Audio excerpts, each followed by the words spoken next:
Hello, and welcome to Life is Strange. My name is Mac, and today I'm here to talk about Life is Strange Episode 1. Life is Strange came out a little bit ago, but recently the remastered version popped up, and it sparked the kind of new wave or resurgence of it. And this one is so amazing. I find myself thinking about it often when I go back to some of the most important games that I've ever played and witnessed. And so I decided I was going to play it again, but this time I was going to talk about it. I love talking about things I'm passionate about, things that I think are so neat and so cool. And I feel like a lot of other people do, and especially with this game. This game, like I said, has such a loyal fan base. So many people love to make theories about the games, talk about why they love certain aspects of the game, and I just want to do that as well. I want to open the floor as well to anybody who has theories or things they love about it, things they want to tell me. I would love to hear about it. I would love to let other people hear about it in a video. But yeah, this is definitely not like a walkthrough version of this video, so if you're looking for that, please go and either play it. I recommend playing it so much if you have the ability, but if you can't, I recommend then going and watching somebody else's walkthrough, or maybe a walkthrough, no commentary if you don't want that. But please go show some love to other people as well and their amazing stuff on Life is Strange. So yes, this is not a walkthrough, this is more a commentary talking about it, and so I hope you guys all enjoy. I plan on doing all 5 episodes all the way to the end, baby. Let's get into it. It's a hell of an intro. I'm a sucker for openings with chaos that quickly change back to normal life. For a game that many people hold in their heart as a sense of happiness and peace, it starts in such a whirlwind of chaos. No pun intended. And I can't leave this scene without talking about the water graphics. Say what you will about the graphics of the game. The hair not moving, weird facial expressions. Regardless, I find the lighthouse scenes incredibly beautiful. The way the light shines off of Max's hair and face is just perfect in my opinion. When we return to the lighthouse scenes later on, I want to speak more about how the water textures and graphics convey such a deeper meaning to the scene at hand. I believe the lighthouse scenes shine out for this reason in particular. Plus, it's the place where we start and end the game, coming full circle. Right after we have this incredibly intense storm scene, we're back in class, like it was a dream. And during this time, you can look around while this lecture is going on, and we can look at this photo that Max has taken. Max is incredibly hard on herself. She thinks the photo's crap. She was thinking, why would I ever show this to Mr. Jefferson? But that's not what I want to focus on. I want to focus on the specifics of the photo. I feel like there could be a deeper meaning gleaned from this initial photo we get from Max, not only for the importance that it will serve later on in the story, but also the contents of the photo itself. The general bigger meaning that I get from this photo is the parallel aspects and meaning it has to the game. Basically, we know Max can rewind and alter the course of future events. The whole game deals with this butterfly effect where changing one thing could change another thing in the future, creating these different timelines based on the things that have changed. These photos on the wall represent those different timelines and changes that Max will make throughout the story. Max is centered in the frame, probably to say that she is the center of it all, causing and creating all these timelines. Lastly, I must note that Max is out of focus in the picture, symbolizing to me her unsureness of her new power and choices. The blurriness represents all of her anxiety and self-doubt, not only in her artistic ability, but in the general personality she has. Through the journal entries, Max's inner thoughts, and this photo, Max feels like she has it and doesn't fit in.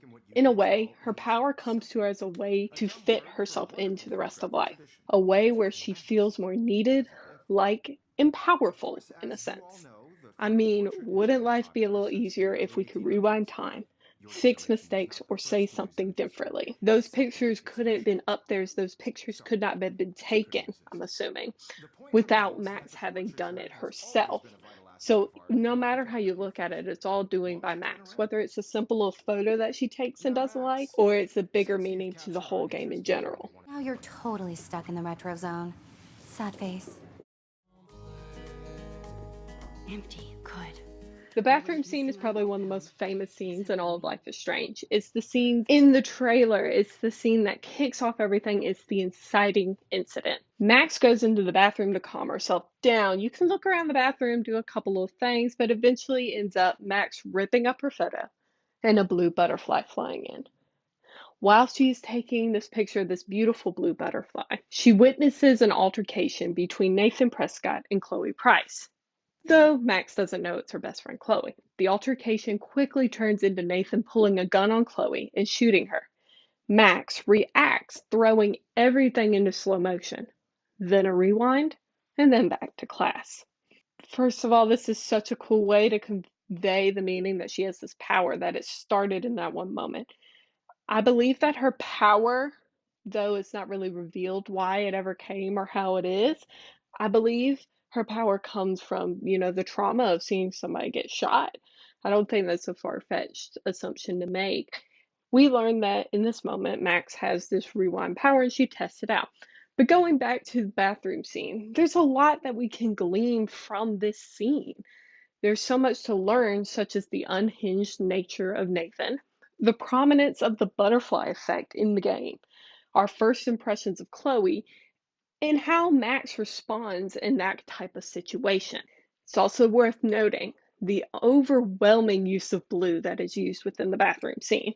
You got the blue walls, Chloe with the blue hair, you've got the blue butterfly. There's so much blue in this scene, and I think it could be used to symbolize the significance that this event will have on Chloe's life and her story. Now, let's talk business. Just like the chart that we had with Jefferson, where we were able to rewind time and change our responses that seemed better in his eyes, we get to do that with big decisions as well. And big decisions are categorized by this stop in time, red framing that moves out of place a little bit. That's how you know you're in a big decision. Our first big decision comes right after the bathroom scene when the fire alarm is pushed. Max goes out there and is interrogated by David Madsen and then interrogated by Principal Wells. We get this big decision to either hide the truth about Nathan or report Nathan. It's a pivotal moment here. Once we make our decision and leave the building, our decision is locked in place. Here, neither option particularly goes in your favor, but we are told that our choice will have consequences. Also, after making either one of these decisions, Max doubts herself in the decision that you make, which also makes you as the player doubt yourself. I like the way that this game gives you these big choices, and then you can flip between the two choices or multiple choices before committing to one. Not only does this give the player time to consider all choices, but it also places a limitation on Max's power. Eventually, we have to walk out that door and make peace with the decision. In life, we don't get that chance, so it's nice to experience part of that through the game. Later on, I believe there is a bigger lesson to learn about decision making, but I'll talk about it when we get there. Leave Miss Caulfield alone and please turn off that alarm since that's your job.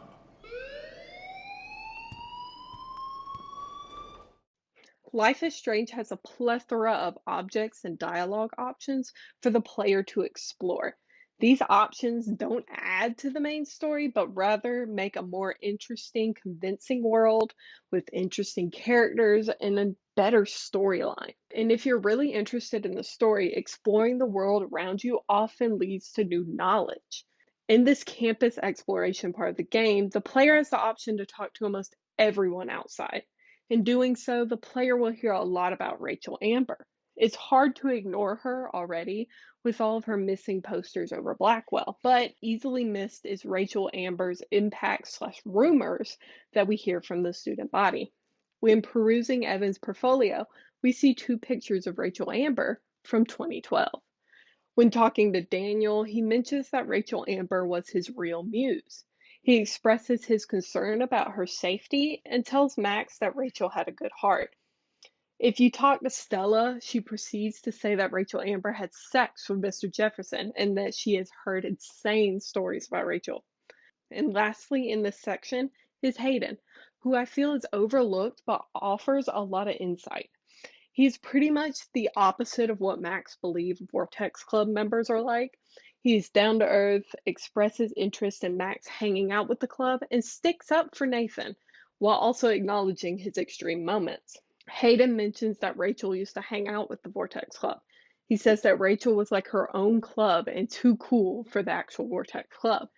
I think the optional dialogue with all these characters, but especially Hayden, shows the depth these characters have and their complex natures. A big takeaway from the whole game is recognizing how complex individuals are and how that shapes all of the choices that are made.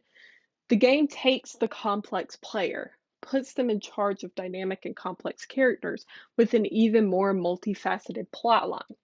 It takes a concept that we already know and puts us to the test, to the point where sometimes it doesn't even feel like a game, but real life situations. Also, by not exploring the world around you, you tend to miss out on key interactions like this. Oh no. Sorry, Trevor. Original. Don't worry, Max. I'll put a vintage filter on it right before I post it all over social medias. Now, why don't you go fuck your selfie? I've been giving a lot of props to this game, but it's not without its flaws. Sometimes the events you have to trigger are not always the easiest to play through. Case in point are when you have to get Victoria out of the way to get into your dorm. This is done by increasing the sprinklers to make her get up and then tampering with Samuel's paint bucket so that it drops and splashes paint. What makes this difficult sometimes is that the tamper interaction won't show until you watch Samuel use the bucket. Then you have to time everything right so you can turn on the water, tamper with the bucket, all without Samuel noticing. Even as a first time player, I didn't feel like this series of interactions was created in the most effective manner. Even so, it gives me my favorite Courtney moment of the whole game. Get the hell away from me, weirdo! Okay, bye. Let's talk about the Domo Teeth. During this game, you will see a doe several times. It's sometimes in artwork, as a ghost doe that Max sees, and one time even on Max's shirt. Many have theorized that the doe is representing Rachel Amber. Since playing the game a couple times, I've found that the doe motif being connected to Rachel offers me a sense of comfort, like someone is watching over you. It's something that doesn't hit you until later in the game, but it's always been there. It's a nice touch to see a motif carried all the way through the game and actually have an impact. After you play the game and stuff, I think most people would agree that it's a welcomed sign to see the doe. You're telling me what to do? Get away from her, dude! I mentioned it earlier when we were in the bathroom scene, but I want to go back to this point. The color blue is such a prominent thing in this first episode. We have Chloe's hair, the bathroom, the blue butterfly, and even this Gazette page written by Juliet Watson that states, "Imagine a time when computer nerds were dumped into garbage cans and blue hair was a cause for expulsion and even violence." I still believe the color blue is directly related to Chloe, but in the sense that the story is about her. It seems, because we're playing this character Max, that the story is about Max, but it really is about Chloe. Our biggest decision happens in the bathroom scene where we save Chloe, and the rest of the story progresses on. The bathroom scene and the decision that is made there is the most important decision in the game, and it alters everything, making the story dependent on Chloe. Yes, break it down, Max! What is that? What is that? Max, start from the beginning. Tell me everything. As the ending of this episode plays, I want to talk about the beautifulness and the touching part of this ending. Not only is it visually beautiful, but within it we have two characters, Max and Chloe, who need each other so desperately. Chloe needs Max to help her find Rachel, while Max needs Chloe to make sense of her new power, all while they both just need their best friend again. I think you can really see that in this ending between the looks that they give each other. They're already so dependent on each other. It's almost like no time has passed. Well, a ton of time has passed and changed. It's so poetic because they've been reunited in extraordinary circumstances, and the end of the world as they know it is coming. At the end of these next 4 days, nothing will be the same for either of them. No matter the ending that the player picks, we have two teenagers trying to achieve almost impossible things while clinging on to each other till the end. And what's even more poetic is that this scene is the same place we started the episode, but it will be the same place we will end the series.